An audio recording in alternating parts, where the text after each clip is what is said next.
Catering business ಅನ್ನೋದು ನಷ್ಟನೇ ಇಲ್ದಿರೋ ಇರೋವಂಥ ಬಿಸ್ನೆಸ್.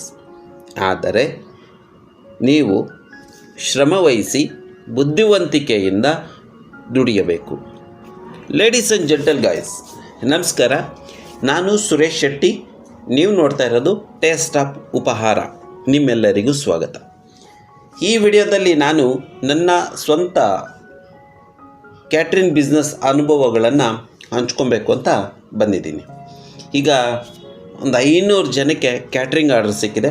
ಹುಡುಗರು ರಾತ್ರಿಯೇ ಬಂದಿದ್ದಾರೆ, ಜಾಮೂನ್ ಸಿದ್ಧಪಡಿಸಿ ಇಟ್ಕೊತಾ ಇದ್ದಾರೆ.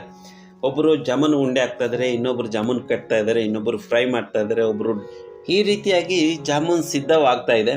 ಒಬ್ಬೊಬ್ಬರು ಒಂದೊಂದು ಮಾಡಿ ಜಾಮೂನ್ ಸಿದ್ಧಪಡಿಸಿ ಇಟ್ಕೊತಾ ಇದ್ದಾರೆ. ಇದು ಒಂದಿನ ಮುಂಚೆನೇ ರೆಡಿ ಮಾಡ್ಕೊತಾರೆ. ಈಗ ಡ್ರೈ ಜಾಮೂನ್ ರೆಡಿ ಆಗಿದೆ.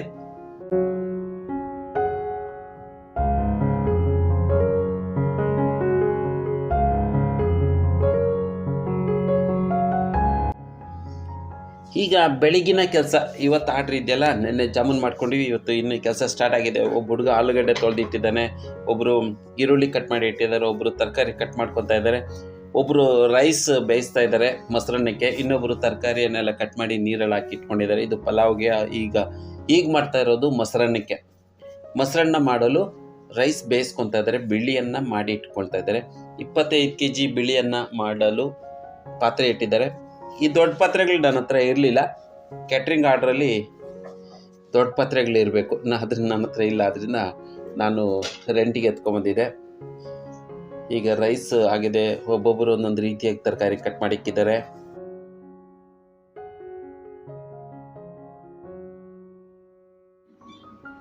ಇದೆಲ್ಲ ಆಗ್ತಾ ಇದ್ದಂಗೆ 8:30 ಆಗೋಯ್ತು.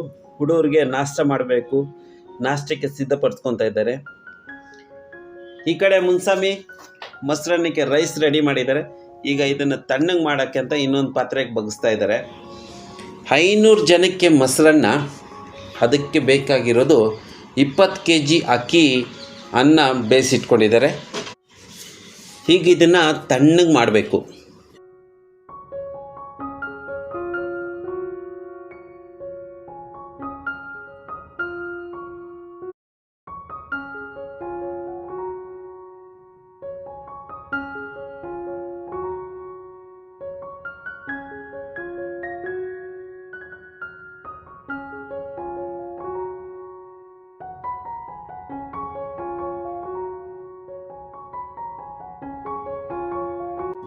ನಮ್ಮ ಹುಡುಗರು ನಾಷ್ಟ ತಿನ್ನೋಕ್ಕೆ ರೆಡಿ ಮಾಡ್ಕೊತಾ ಇದ್ದಾರೆ. 9 ಗಂಟೆ ಆಗೋಗ್ಬಿಟ್ಟಿದೆ. ಹುಡುಗರು ನಾಷ್ಟ ತಿಂದು ಈಗ ಮಧ್ಯಾಹ್ನದ ಕ್ಯಾಟ್ರಿಂಗ್ ಆರ್ಡ್ರಿಗೆ ಎತ್ಕೊಂಡು ಹೋಗ್ಬೇಕಲ್ಲ. ಈಗ ನಮ್ಮ ಹುಡುಗರೆಲ್ಲ ತಿಂಡಿ ತಿಂದ ಮೇಲೆ ಒಂದು 3 ರಿಂದ 3:15 ಅವರ ಒಳಗಡೆ ಎಲ್ಲ ಪದಾರ್ಥಗಳು ಸಿದ್ಧವಾಗೋಗ್ಬಿಡ್ತವೆ. ಸಿದ್ಧವಾಗಿದೆ ಆಲ್ರೆಡಿ. ಈಗ 12:45 1 ಗಂಟೆ ಕರೆಕ್ಟಾಗಿ ನಾವು ನಮ್ಮ ಡೆಸ್ಟಿನೇಷನ್ಗೆ ಬಂದು ಊಟ ಎಲ್ಲ ಸಿದ್ಧಪಡಿಸಿ ಇಟ್ಕೊಂಡಿದ್ವಿ. ಇಲ್ಲಿ ಏನು ಸಮಸ್ಯೆ ಇತ್ತು ಅಂದರೆ, 2ನೇ ಮಾಡಿ 2nd ಫ್ಲೋರ್ವರೆಗೂ ತೊಗೊಂಬರ್ಬೇಕಾಯಿತು ಊಟನ. ಸುಮಾರು ಒಂದು ಅರ್ಧ ಗಂಟೆ ನಮಗೆ ಅಲ್ಲಿ ಶ್ರಮ ಹಿಡೀತು. 12:30ಗೆ ಎತ್ಕೊಂಬಂದ್ಬಿಟ್ಟು 1 ಗಂಟೆ ಅಷ್ಟೊತ್ತಿಗೆ ಎಲ್ಲ ಜೋಡಿಸ್ಕೊಂಡ್ವಿ. 1:15 ಅಷ್ಟೊತ್ತಿಗೆ ಎಲ್ಲರೂ ಜನ ಬಂದರು. ಒಂದು 500 ಜನಕ್ಕೆ ಹೇಳಿದರು. ಇಲ್ಲಿ ನೋಡಿದ್ರೆ ಒಂದು 300 ಜನ ಒಳಗಡೆ ಅಷ್ಟೇ ಇದ್ದಾರೆ. ಎಲ್ಲ ವ್ಯವಸ್ಥೆ ಮಾಡಿ ಇಟ್ಕೊಂಡಿದ್ವಿ. ನೀರು, ಟಿಶ್ಯೂ ಪೇಪರು, ಪ್ರತಿಯೊಂದು ಟೋಟಲ್ ನಮ್ಮದೇ. ಪ್ಲೇಟು, ಗ್ಲಾಸು ಎಲ್ಲ ನಮ್ಮದೇ. ಏನು ಅವರು ಎಕ್ಸ್ಟ್ರಾ ಏನು ಮತ್ತೆ ಇದು ಬೇಕು ಅದು ಬೇಕು ಅಂತ ಯಾವುದೇ ರೀತಿ ಗೊಂದಲ ಇರಲಿಲ್ಲ.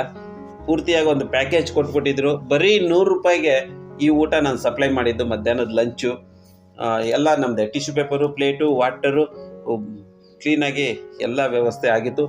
ಚೆನ್ನಾಗಾಯಿತು. ಸಾರುಗಳೆಲ್ಲ ತುಂಬ ಖುಷಿಪಟ್ಟರು. ಇದರಿಂದ ನನಗೆ ಆಮೇಲೆ 1-2 ಕ್ಯಾಟ್ರಿಂಗ್ ಆರ್ಡ್ರ್ ಸಿಕ್ತು. ಇದಕ್ಕಿಂತ ಮುಂಚೆನೂ ಒಂದು ಕ್ಯಾಟ್ರಿಂಗ್ ಆರ್ಡ್ರ್ ಮಾಡಿದ್ದೆ, ಸಮೋಸ ಮತ್ತು ಟೀ ಕಾಫಿ, ಒಂದು 500 ಜನಕ್ಕೆ. ಅದು ಚೆನ್ನಾಗಿತ್ತು ಅಂತಬಿಟ್ಟು ನಮ್ಮ ಸಾರು ಏನು ಮಾಡಿದ್ರು, ಇವ್ರಿಗೆ ರೆಕಮೆಂಡ್ ಮಾಡಿದ್ರು. ಈ ಸಾರು ಇಲ್ಲಿ ಚೆನ್ನಾಗಿದೆ ಅಂತೇಳಿ ಇನ್ನೊಬ್ಬರು ರೆಕಮೆಂಡ್ ಮಾಡಿದ್ರು. ಕ್ಯಾಟ್ರಿಂಗ್ ಬಿಸ್ನೆಸ್ ಅಂದರೆ ಇದೇನೆ. ನಿಮ್ಮದು ಚೆನ್ನಾಗಿದೆ ಊಟ ಅಂದರೆ ಇದು ಮೌತ್ ಪಬ್ಲಿಸಿಟಿ ಚೆನ್ನಾಗಾಗುತ್ತೆ. ಒಬ್ಬರಿಂದ ಒಬ್ಬರಿಗೆ ನಿಮ್ಮ ಬಿಸ್ನೆಸ್ನ ಹರಳ್ತಾ ಹೋಗ್ತಾ ಇರ್ತದೆ. ನೀವು ಮಾಡಬೇಕಾಗಿರೋದು ಇಷ್ಟೇ, ಊಟದ ಕ್ವಾಲಿಟಿ ಕ್ವಾಂಟಿಟಿ ಯಾವತ್ತೂ ಕೆಡಿಸ್ಬೇಡಿ. ಕ್ವಾಲಿಟಿ ಚೆನ್ನಾಗಿದೆ, ಕ್ವಾಂಟಿಟಿ ಕೊಡ್ತೀರಾ ಅಂದರೆ ಖಂಡಿತವಾಗ್ಲೂ ನಿಮಗೆ ಈ ಸರಿ ಕಮ್ಮಿ ಆಗಿದ್ರು ಇನ್ನೊಂದು ಸರಿ ನೀವು ಲಾಭ ಪಡಿಬೋದು.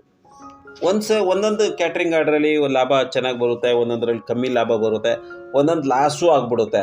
ಎಲ್ಲ ಸರಿ ಲಾಭ ಬರುತ್ತೆ ಅಂತ ಹೇಳೋಕ್ಕಾಗೋದೇ ಇಲ್ಲ. ಕೆಲವು ಸರಿ ನಿಮಗೆ ಒಂದೊಂದು ಕ್ಯಾಟ್ರಿಂಗ್ ಆರ್ಡ್ರಿಂದ ಲಾಭ ಇರೋದಿಲ್ಲ, ಆದರೂ ನೀವು ಆರ್ಡ್ರ್ ಮಾಡಬೇಕಾಗುತ್ತೆ. ಯಾಕೆಂದರೆ ಅದರಿಂದ ನಿಮಗೆ ಭವಿಷ್ಯದಲ್ಲಿ ಲಾಭ ಬಂದೇ ಬರುತ್ತೆ.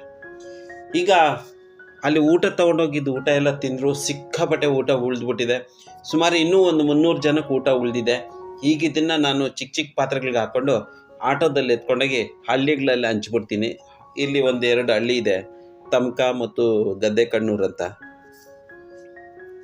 ಈಗ ನಾನು ಗದ್ದೆ ಕಣ್ಣೂರಿಗೆ ಎತ್ಕೊಂಬಂದಿದ್ದೀನಿ.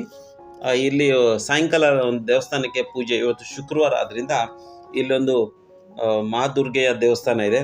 ಸಾಯಂಕಾಲ ಅಲ್ಲಿ ಪೂಜಾ ಕಾರ್ಯಕ್ರಮ ಇದೆ. ಇಲ್ಲಿ ಊಟ ಹಂಚ್ಬಿಡ್ತಾ ಇದ್ದೀನಿ. ಸಾಯಂಕಾಲ ಪ್ರಸಾದಕ್ಕೆ ಇವರೆಲ್ಲ ಹಂಚ್ತೀರಿ ಅಂತೇಳಿ ಇಲ್ಲಿನ ಮಹಿಳೆಯರೆಲ್ಲ ಬಂದು ಪಾತ್ರೆಗಳು ಎತ್ಕೊಂಡ್ಬಂದು ಊಟ ಎಲ್ಲ ಹಾಕ್ಸ್ಕೊಂಡು ತೊಗೊಂಡೋದ್ರು. ಏನೂ ವೇಸ್ಟ್ ಆಗಲಿಲ್ಲ, ಊಟ ಒಂಚೂರು ಬಿಸಾಕಲಿಲ್ಲ. ನೋಡಿ, ಇಲ್ಲಿ 2 ದೊಡ್ಡ ಪಾತ್ರೆ ತುಂಬ ಪಲಾವ್ ಇದೆ, 4 ಪಾತ್ರೆಗಳಲ್ಲಿ ಮೊಸರನ್ನ ಇದೆ. ಆಮೇಲೆ ಗದ್ದೆ ಕಣ್ಣೂರಿಗೂ ಸಹ ನಮ್ಮ ತಾತ ಒಬ್ಬರು ಒಂದು 4 ಬಾಕ್ಸ್ಗಳು ಎತ್ಕೊಂಡೋಗಿ ಹಂಚ್ಬಿಟ್ಟು ಬಂದರು. ಎಲ್ಲೂ ಒಂಚೂರು ಊಟ ವೇಸ್ಟ್ ಮಾಡಿಕೊಡ್ಲಿಲ್ಲ. ಇದಾಗಿತ್ತು ಕ್ಯಾಟ್ರಿಂಗ್ ಬಿಸ್ನೆಸ್ಸಲ್ಲಿ. ಕೆಲವು ಸರಿ ಊಟ ಕಮ್ಮಿ ಆಗಿಬಿಡುತ್ತೆ, ಕೆಲವು ಸರಿ ಊಟ ಜಾಸ್ತಿ ಆಗಿಬಿಡುತ್ತೆ. ಜಾಸ್ತಿ ಆದಾಗ ಅಕ್ಕಪಕ್ಕ ಹಳ್ಳಿಗಳಲ್ಲಿ ಹಂಚ್ಬಿಡಿ.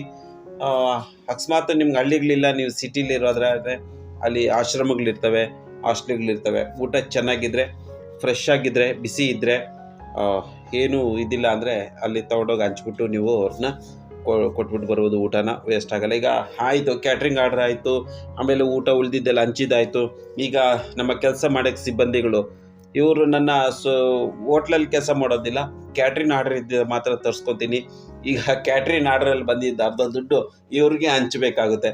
ಇದೇ ಆಗುತ್ತೆ ಸಮಸ್ಯೆ. ಈಗ ಕೆಲಸಗಾರರಿಗೆ ತುಂಬ ಕಷ್ಟ ಮತ್ತು ಅವ್ರಿಗೆ ಸಂಬಳಗಳು ಜಾಸ್ತಿ, ಅವ್ರ ಪಾಡಿಗೆ ಅವ್ರದ್ದು ಕಷ್ಟ ಇದ್ದೇ ಇರುತ್ತೆ ಇಲ್ಲಿ. ಸೊ ನನ್ನ ಕ್ಯಾಟ್ರಿಂಗ್ ಆರ್ಡ್ರಲ್ಲಿ ಇವತ್ತು ಇಷ್ಟೇ. ಧನ್ಯವಾದಗಳು ಲೇಡೀಸ್ ಆ್ಯಂಡ್ ಜೆಂಟಲ್ ಗೈಸ್. ನನ್ನ ವಿಡಿಯೋ ಇಷ್ಟ ಆಗಿದ್ರೆ ಲೈಕ್ ಮಾಡಿ, ನನ್ನ ಚಾನಲ್ ಸಬ್ಸ್ಕ್ರೈಬ್ ಮಾಡಿಕೊಂಡು ಬೆಲ್ ಐಕಾನ್ ನೋಡ್ದು ಆಲ್ ಅಂತ ಟೈಪ್ ಮಾಡಿ. ನಮ್ಮ ಕಿರಣ್ ಕುಮಾರ್ ನಗ್ತಾ ಇದ್ದಾರೆ, ದುಡ್ಡು ಎಲ್ಲರೂ ಹಂಚ್ಬಿಟ್ಟೆ ಇನ್ನೇನಪ್ಪ